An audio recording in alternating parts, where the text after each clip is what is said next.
ଜୟ ଜଗନ୍ନାଥ ସମସ୍ତଙ୍କୁ ଏବଂ OPSC OS aspirant YouTube ଚ୍ୟାନେଲକୁ ପୁଣି ଥରେ ସ୍ୱାଗତ। ଆଶା କରୁଛି ଆପଣମାନେ ସମସ୍ତେ ଭଲରେ ଅଛନ୍ତି। ଆଜିର ଏହି ଭିଡ଼ିଓରେ ଆମେ 8 ମେ 2026ର ସମସ୍ତ ଗୁରୁତ୍ୱପୂର୍ଣ୍ଣ କରେଣ୍ଟ ଆଫେୟାର୍ସ ବିଷୟରେ ଆଲୋଚନା କରିବା। ଏହି ଭିଡ଼ିଓଟି ଉଭୟ ଓଡ଼ିଶା ଗଭର୍ଣ୍ଣମେଣ୍ଟ ଏବଂ ସେଣ୍ଟ୍ରାଲ ଗଭର୍ଣ୍ଣମେଣ୍ଟ ଅଣ୍ଡରରେ ହେଉଥିବା ସମସ୍ତ କମ୍ପିଟେଟିଭ୍ ଏକ୍ଜାମ୍ ପାଇଁ ବହୁତ ଗୁରୁତ୍ୱପୂର୍ଣ୍ଣ। ଦେଖନ୍ତୁ, ଏହି ଭିଡ଼ିଓରେ ଆମେ national, international, Odisha specific, economy, defence, awards ଏବଂ ଇମ୍ପୋର୍ଟାଣ୍ଟ ଡେଜ୍ ସମ୍ବନ୍ଧୀୟ କରେଣ୍ଟ ଆଫେୟାର୍ସକୁ ଏକ୍ଜାମ୍ ଓରିଏଣ୍ଟେଡ୍ ଭାବରେ ବୁଝିବା। ସେଥିପାଇଁ ଭିଡ଼ିଓଟିକୁ ଶେଷ ପର୍ଯ୍ୟନ୍ତ ନିଶ୍ଚିତ ଭାବରେ ଦେଖନ୍ତୁ, ଯାହାଦ୍ୱାରା ଆପଣଙ୍କ ପ୍ରିପାରେସନ୍ ପାଇଁ କୌଣସି ଇମ୍ପୋର୍ଟାଣ୍ଟ ଅପଡେଟ୍ ମିସ୍ ହେବ ନାହିଁ। ଆଜିର ପ୍ରଥମ କ୍ୱେଶ୍ଚିନ୍ଟି ହେଉଛି, ୱାର୍ଲଡ ରେଡ୍ କ୍ରସ୍ ଏବଂ red crescent day is observed on ବା ବିଶ୍ୱ ରେଡ୍ କ୍ରସ୍ ଏବଂ ରେଡ୍ କ୍ରେସେଣ୍ଟ ଦିବସ ଭାବରେ କେବେ ପାଳନ କରାଯାଏ? ଏହାର ସଠିକ୍ ଉତ୍ତରଟି ହେଉଛି ଅପସନ୍ ସି, 8 ମେ। ଦେଖନ୍ତୁ, ପ୍ରତିବର୍ଷ ମଇ 8 ତାରିଖରେ ସାରା ବିଶ୍ୱରେ ରେଡ୍ କ୍ରସ୍ ଦିବସ ପାଳନ କରାଯାଇଥାଏ। ଏହି ଦିନଟି ରେଡ୍ କ୍ରସ୍ର ପ୍ରତିଷ୍ଠାତା ହେନେରୀ ଡୁନାଣ୍ଟଙ୍କ ଜନ୍ମ ବାର୍ଷିକୀକୁ ସ୍ମରଣ କରାଇଥାଏ। ଏହାର ମୁଖ୍ୟ ଉଦ୍ଦେଶ୍ୟ ହେଉଛି ଅସହାୟ ଲୋକଙ୍କ ସେବା ଏବଂ ମାନସିକ ରକ୍ଷା କରୁଥିବା ସ୍ୱେଚ୍ଛାସେବୀମାନଙ୍କ ଉତ୍ସର୍ଗୀକୃତ ମନୋଭାବକୁ ସମ୍ମାନ ଜଣାଇବା।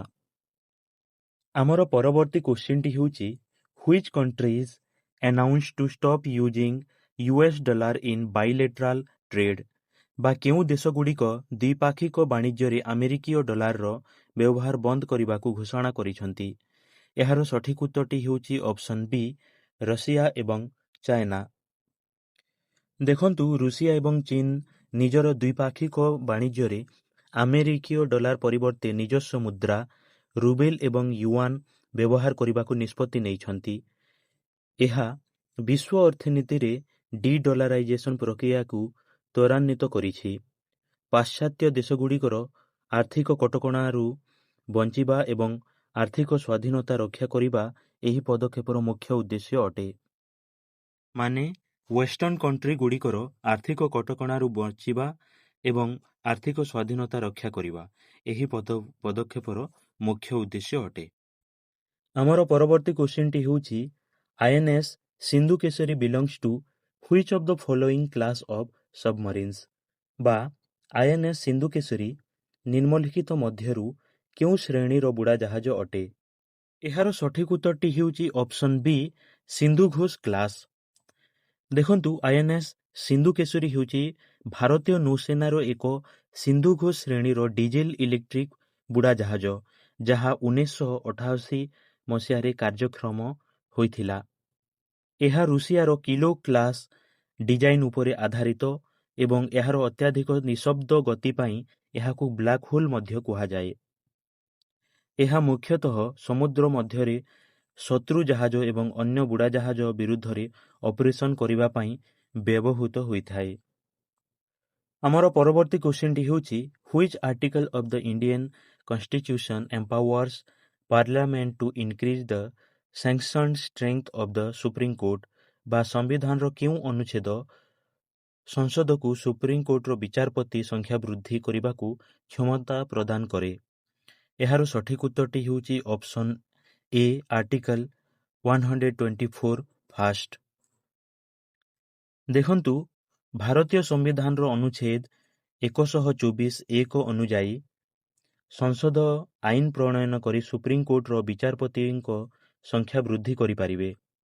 ଆଉ ମନେ ରଖନ୍ତୁ, ପ୍ରାରମ୍ଭରେ ଏହି ସଂଖ୍ୟା କମ୍ ଥିଲା, କିନ୍ତୁ କାର୍ଯ୍ୟଭାର ବଢ଼ିବା ସହିତ ସଂସଦ ସୁପ୍ରିମକୋର୍ଟ ବିଚାରପତି ସଂଖ୍ୟା ଅଧିନିୟମ 1956ରେ ସଂଶୋଧନ କରି ଏହି ସଂଖ୍ୟା ବଢ଼ାଇଛନ୍ତି।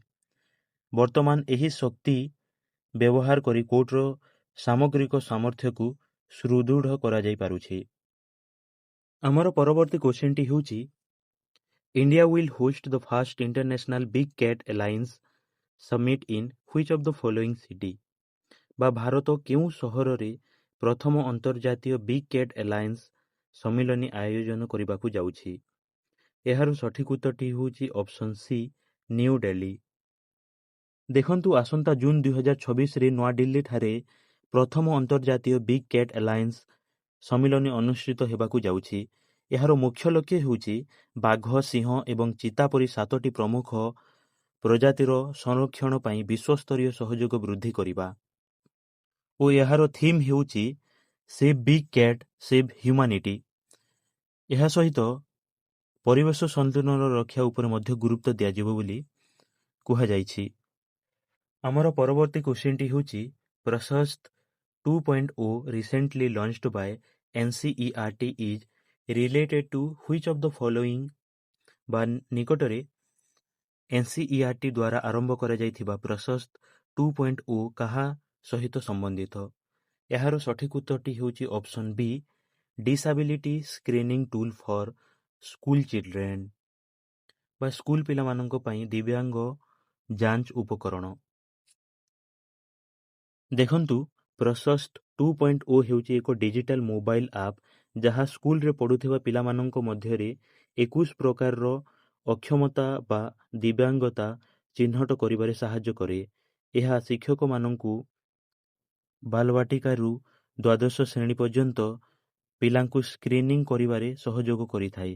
ଏହି ପଦକ୍ଷେପ ଦ୍ୱାରା ବିଶେଷ ଆବଶ୍ୟକତା ଥିବା ପିଲାମାନଙ୍କୁ ଅତି ଶୀଘ୍ର ଚିହ୍ନଟ କରାଯାଇ ସେମାନଙ୍କୁ ସଠିକ୍ ସୁବିଧା ଯୋଗାଇ ଦିଆଯାଇପାରିବ। ଆମର ପରବର୍ତ୍ତୀ କ୍ୱେଶ୍ଚିନ୍ଟି ହେଉଛି the Santa Marta climate conference is primarily related to ବା ସାନ୍ତା ମାର୍ଟା କ୍ଲାଇମେଟ୍ କନଫରେନ୍ସର ମୁଖ୍ୟତଃ କାହା ସହିତ ସମ୍ବନ୍ଧିତ? ଏହାର ସଠିକ୍ ଉତ୍ତରଟି ହେଉଛି option B, transition away from the fossil fuels ବା ଜୀବାଶ୍ମ ଜାଳେଣୀରୁ ଦୂରେଇ ରହିବା। ମନେ ରଖନ୍ତୁ, କଲମ୍ବିଆର ସାଣ୍ଟା ମାର୍ଟାରେ ଅନୁଷ୍ଠିତ ଏହି ସମ୍ମିଳନୀ ଜୀବାଶ୍ମ ଜାଳେଣୀ ବା ଫଜିଲ୍ ଫ୍ୟୁଲ୍ସର ବ୍ୟବହାର କମାଇବା ଉପରେ ପର୍ଯ୍ୟବେସିତ।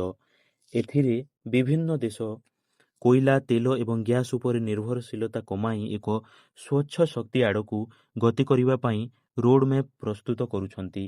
ଜଳବାୟୁ ପରିବର୍ତ୍ତନ ମୁକାବିଲା ପାଇଁ ଏହା ଏକ ଗୁରୁତ୍ୱପୂର୍ଣ୍ଣ ଅନ୍ତର୍ଜାତୀୟ ପଦକ୍ଷେପ ଅଟେ। ଆମର ପରବର୍ତ୍ତୀ କ୍ୱେଶ୍ଚିନ୍ଟି ହେଉଛି where was the conference on brain computer interface BCI held ବା ବ୍ରେନ୍ କମ୍ପ୍ୟୁଟର ଇଣ୍ଟରଫେସ୍ ଉପରେ ସମ୍ମିଳନୀ କେଉଁଠାରେ ଅନୁଷ୍ଠିତ ହୋଇଥିଲା? ଏହାର ସଠିକ୍ ଉତ୍ତରଟି ହେଉଛି ଅପସନ୍ ସି, ନ୍ୟୁ ଦିଲ୍ଲୀ ବା ନୂଆଦିଲ୍ଲୀ।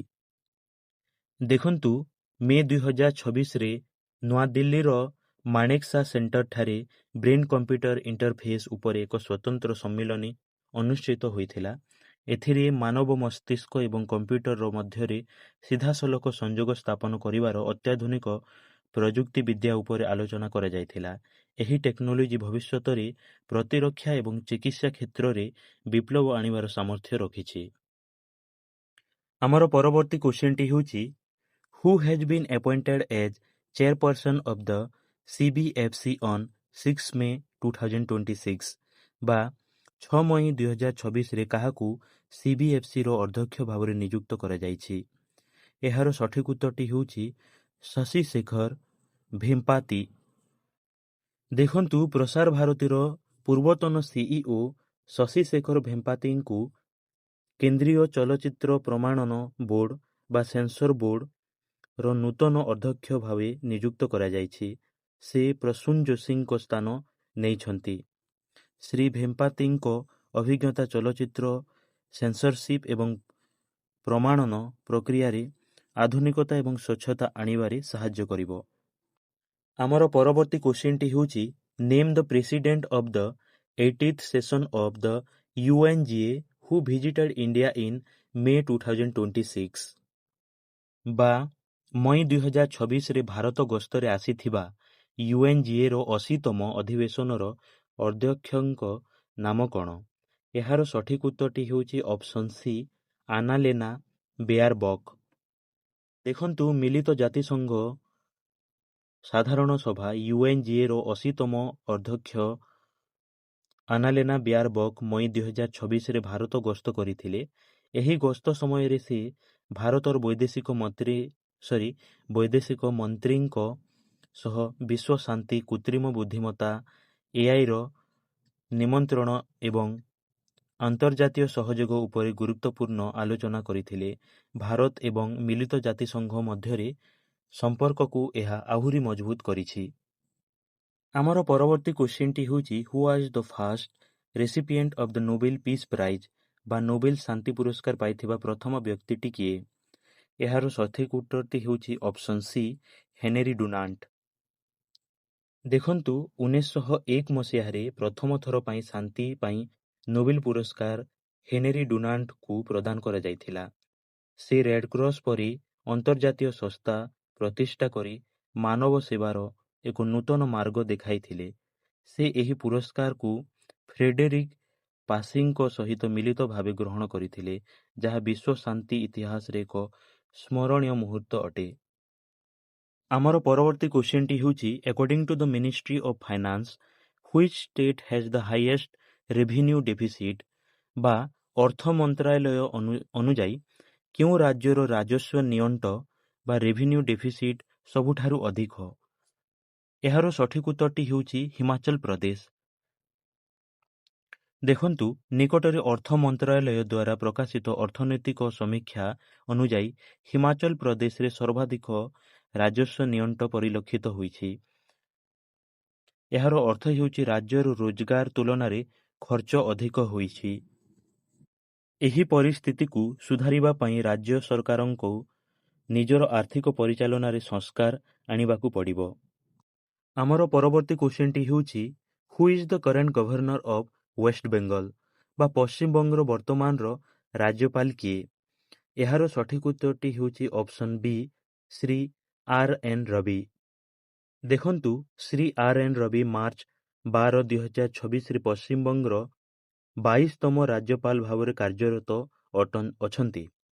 ସେ ଜଣେ ପୂର୍ବତନ ଆଇପିଏସ୍ ଅଫିସର ଏବଂ ପୂର୍ବରୁ ନାଗାଲାଣ୍ଡ, ମେଘାଳୟ ଏବଂ ତାମିଲନାଡୁର ରାଜ୍ୟପାଳ ଭାବରେ ସେବା ପ୍ରଦାନ କରିସାରିଛନ୍ତି। ସେ ଡକ୍ଟର ସି.ଭି. ଆନନ୍ଦ ବୋଷଙ୍କ ସ୍ଥାନ ନେଇଛନ୍ତି। ପଶ୍ଚିମବଙ୍ଗର ରାଜ୍ୟପାଳଙ୍କ ସରକାରୀ ବାସଭବନକୁ ରାଜଭବନ କୁହାଯାଇଥାଏ, ମନେ ରଖନ୍ତୁ। ଆମର ପରବର୍ତ୍ତୀ କ୍ୱେଶ୍ଚିନ୍‌ଟି ହେଉଛି who is the current governor of Karnataka ବା କର୍ଣ୍ଣାଟକର ବର୍ତ୍ତମାନର ରାଜ୍ୟପାଳ କିଏ ଅଛନ୍ତି? ଏହାର ସଠିକ୍ ଉତ୍ତରଟି ହେଉଛି ଶ୍ରୀ ଥାୱର ଚାନ୍ଦ ଗେହଲୋଟ। ଏହାର ସଠିକ୍ ଉତ୍ତରଟି ହେଉଛି ଶ୍ରୀ ଥାୱର ଚାନ୍ଦ ଗେହଲୋଟ। ଓକେ, ଶ୍ରୀ ଥାୱର ଚାନ୍ଦ ଗେହଲୋଟ ଜୁଲାଇ 2021ରୁ କର୍ଣ୍ଣାଟକର ରାଜ୍ୟପାଳ ଭାବରେ କାର୍ଯ୍ୟରତ ଅଛନ୍ତି। ରାଜ୍ୟପାଳ ହେବା ପୂର୍ବରୁ ସେ କେନ୍ଦ୍ର ସାମାଜିକ ନ୍ୟାୟ ଏବଂ ସଶକ୍ତିକରଣ ମନ୍ତ୍ରୀ ଭାବରେ କାର୍ଯ୍ୟରତ ଥିଲେ। ସେ ମଧ୍ୟପ୍ରଦେଶର ବାସିନ୍ଦା ଏବଂ ନିଜର ଦୀର୍ଘ ରାଜନୈତିକ ଅଭିଜ୍ଞତା ପାଇଁ ପରିଚିତ। ସେ କର୍ଣ୍ଣାଟକର 19ତମ ରାଜ୍ୟପାଳ ଭାବରେ ସାମ୍ବିଧାନିକ ଦାୟିତ୍ୱ ତୁଲାଉଛନ୍ତି। ଆଜି ପାଇଁ ଏତିକି ଥିଲା। Let to know, let to discuss. See you soon.